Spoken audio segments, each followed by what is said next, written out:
Hey everybody, Coach Dan here from the Run Experience. Look, I know the truth, and that's running is hard, but don't worry. Stick with us today. We're gonna teach you 3 great tips to get you running further, no matter where your starting point is. Trust me, I know. Just 6 years ago, I was completely paralyzed. I had to relearn to walk before I could even start to learn to run. So I've been there. I'm gonna walk you through 3 amazing ways to make sure you start running and stay running longer and longer.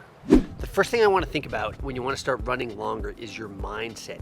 If you go into this thinking right away about how much time you've got left and looking at your watch and thinking about how much it hurts and how you can't wait to be done, well, you kind of defeated yourself before you even really got started. So instead of worrying about that, how it feels in the moment and how much time you've got left, I want you to try to get above that a little bit. Think about the bigger goal. The fact that you're out there doing it is a success, and embracing that success is okay. In fact, it's part of what makes you a runner. And so the first thing is that mindset, right? So get out of the grind of not wanting to do it and how frustrated you are to put on the sneakers and what you've got to do next and what's on your grocery list. Try to step outside all that, and instead of thinking about what virtue there is in being able to run, even for a little bit at a time, and how lucky we are to get to do this with our bodies. Stay in that moment. Focus on your foot strikes. Focus on the moment, what's around you, the nature, or even the street if that's where you're running. That's the first step to running longer, is to stop thinking about how hard it is and thinking about how lucky you are to be able to do it.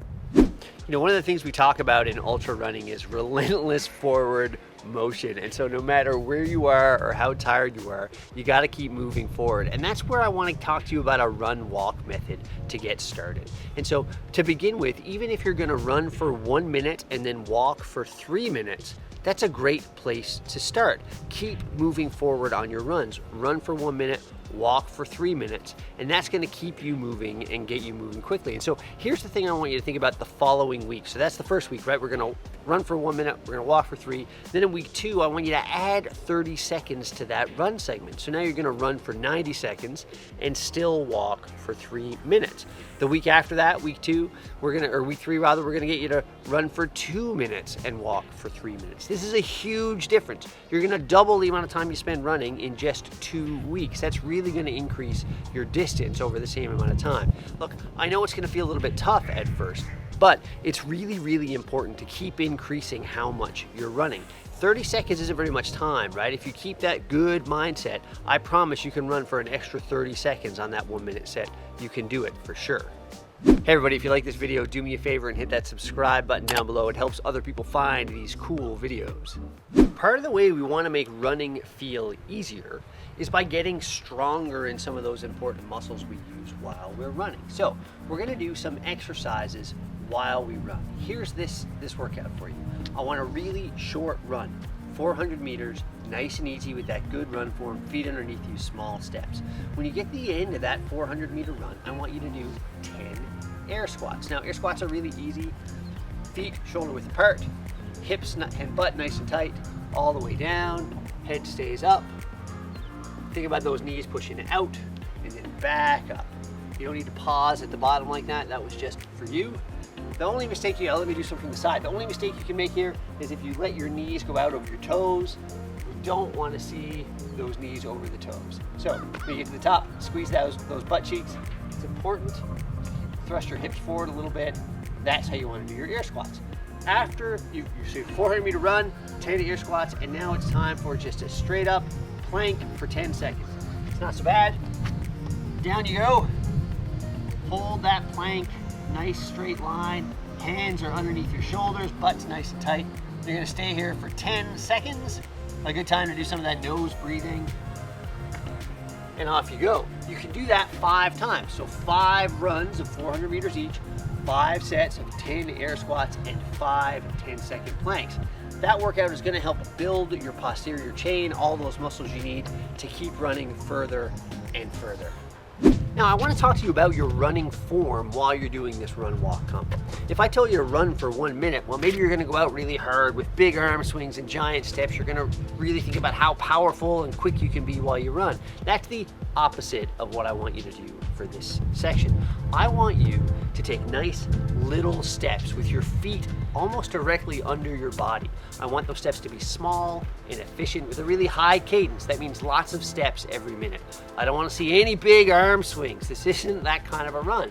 Nice, tight, controlled movements with your arms like pistons going back and forth, shoulders down, head up, looking at the horizon, feeling good. That's the way I want you to do these 1 minute run sets. Keeping your feet under you like that is gonna stop you from getting tired, and it's gonna stop you from getting hurt. So keep the steps nice and short, high cadence. Efficiency of movement is what we care about here, not power, certainly not pace or speed, just run in a way that's gonna keep you from getting too tired too quickly.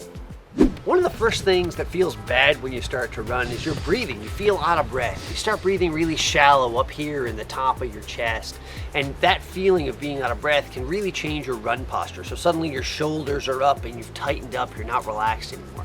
So there's one exercise I really want you to do before you start to run, and we're gonna get to what you do during as well. But before you start to run, is just a couple of big belly breaths. And so hands here on your belly,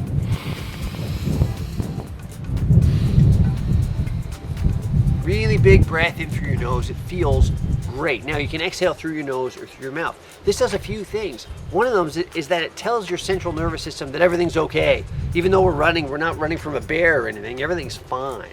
And so those big belly breaths before you start are gonna be a great way to get going.